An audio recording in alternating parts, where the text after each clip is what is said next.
वक्रतुंड महाकाय सूर्यकोटि समप्रभ निर्विघ्नं कुरु मे देव सर्वकार्येषु सर्वदा।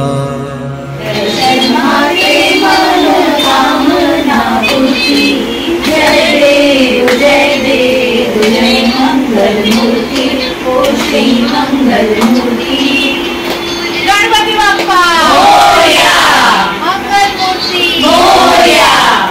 कुटुंबातर्फे आपलं सर्वांचं स्वागत आहे।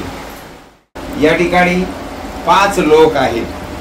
हे वर जे आहे हा सूर्यलोक आहे, ज्याच्यावरती गणपती बसलेला आहे ते चंद्रलोक, इथे हे पृथ्वीलोक आणि त्याच्या खाली समुद्रलोक आणि त्याच्या खाली आहे 5वा पाताळलोक। गतवर्षी आपण चंद्रावरती स्वारी केली होती। चांद्र मोहीमच नव्हे तर सूर्यमालेचा वेध घेत सर्व ग्रहांसह सूर्याच्या पलीकडेही झेप घेणार आहोत। आता आपण या सूर्याकडे जात आहोत आणि सूर्याकडे जाण्याचा आपला उद्देश असा आहे की आपल्या गाडीला पेट्रोल भरावं लागतं सतत, पण अशी काही एनर्जी आपण क्रिएट करू शकतो का की जेणेकरून एकदा जर ती बॅटरी तयार केली तर आयुष्यभर त्या गाडीला पेट्रोल भरायची गरज नाही, किंवा घरामध्ये वीज किंवा कुठे कारखान्याला वीज जी आहे त्याचा सतत पुरवठा त्या बॅटरीद्वारे होईल। तर हा झाला हा विज्ञानाचा प्रांत। दुसरा प्रांत आहे तो म्हणजे गणपती। गणपतीची मूर्ती का बसवतात, कोणाची मूर्ती होते, कोणाची स्मृती राहते, तर ज्यांनी काहीतरी करून दाखवलेलं आहे। व्यासमुनींनी महाभारत लिहिलं, उपनिषदामध्ये तो भाग आलेला आहे आणि त्याचे लेखक गणपती बाप्पा होते। पुन्हा ज्याप्रमाणे कृष्णाने अर्जुनाला गीता सांगितली त्याप्रमाणे गणपतीने सुद्धा एका राजाला जी गीता सांगितली ती गणेश गीता। गीता याचा अर्थ काय, विश्वाचं ज्ञान।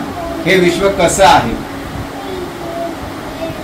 त्याची निर्मिती कशी झाली, आपण कोण आहोत याविषयीचं ज्ञान म्हणजे गीतेचं ज्ञान।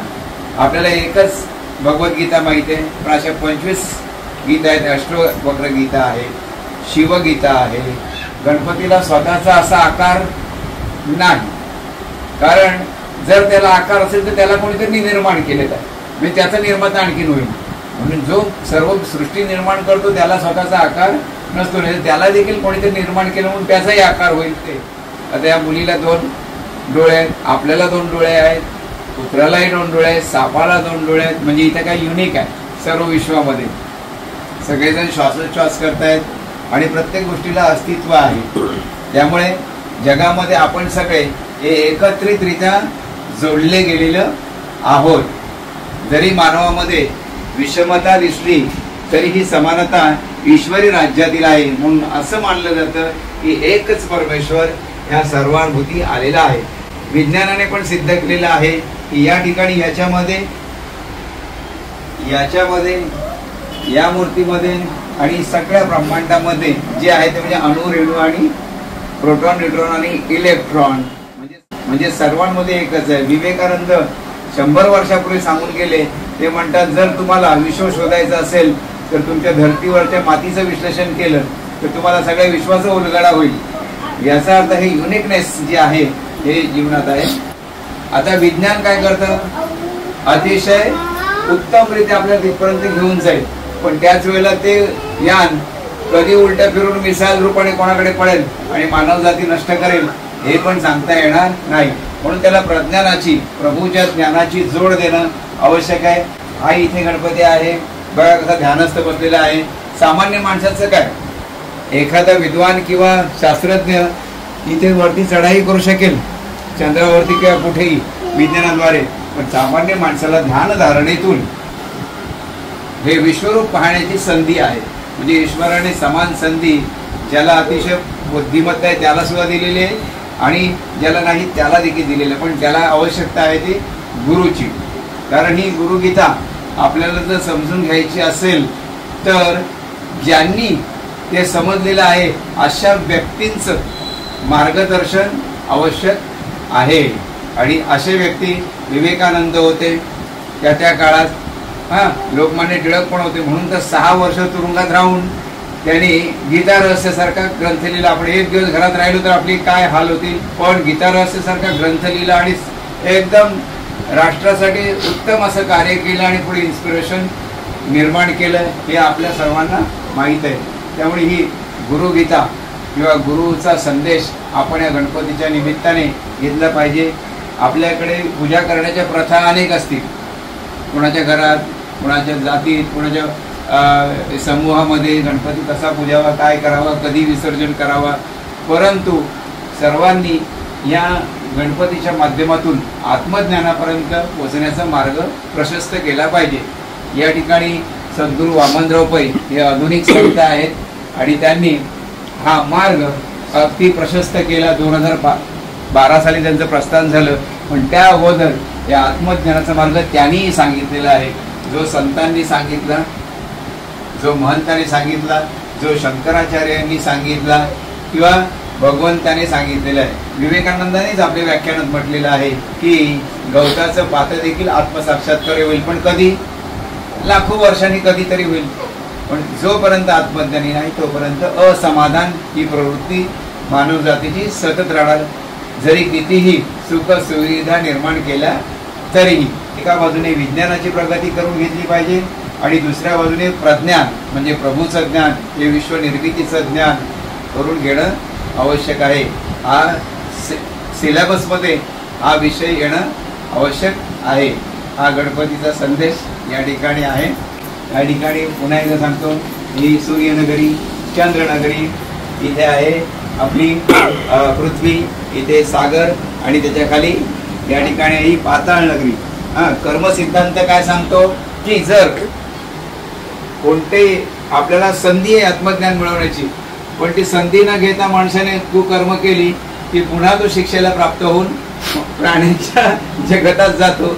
म्हणून त्या ठिकाणी खाली ही पाताळ नगरी एक सिम्बॉलिक उभी केलेली आहे म्हणून, आणि तिथे पुन्हा शिक्षा घेऊन तर पुन्हा इथे येऊन ते आत्मज्ञान प्राप्त करून घेण्यासाठी जातो. पण किती वर्ष जातील काय. त्यामुळे प्रत्येकाने याची जन्मी याच डोळा, भोगीचे मुक्तीचा सोहळा असं संतांनी म्हटलंय.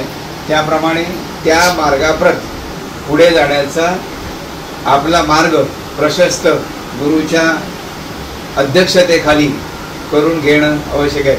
गणपती बाप्पा शिवशक्ती पॉइंट वरून चंद्राचा शोध घेणाऱ्या रोवरचे नाव प्रज्ञान आहे. हा प्रज्ञान रोवर 3 लाख किलोमीटर वरून आपल्याला सांगत आहे, मी चंद्रावर पोहोचलो, पण तुम्हाला विज्ञानाबरोबर स्वरूप चंद्रावर पृथ्वीवरूनच पोहोचण्याची गरज आहे. या सविज्ञान व खऱ्या मार्गदर्शकाचे शुद्ध मार्गदर्शन यातूनच तुम्हाला सापडेल सुख शांती समाधानाचे साम्राज्य. सुख शांती समाधानाचे साम्राज्य.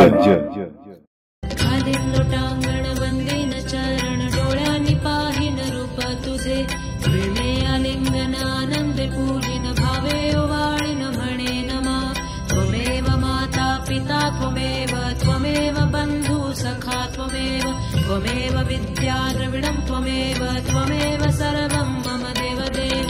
कायेन वाचा मनसेन्द्रिये वा बुद्ध्यात्मना वा प्रकृति स्वभाव करोमि यद्यत् सकलं परस्मै नारायणायति समर्पयामि. अच्युतं केशवं राम नारायणं कृष्णदामोदरं वासुदेवं हरि श्रीधरं माधवं गोपिका वल्लभं जानकी नायकं रामचन्द्रं भजे. हरे राम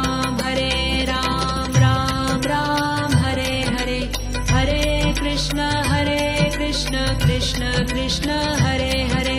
हरे राम राम राम हरे हरे. हरे कृष्ण कृष्ण कृष्ण हरे हरे.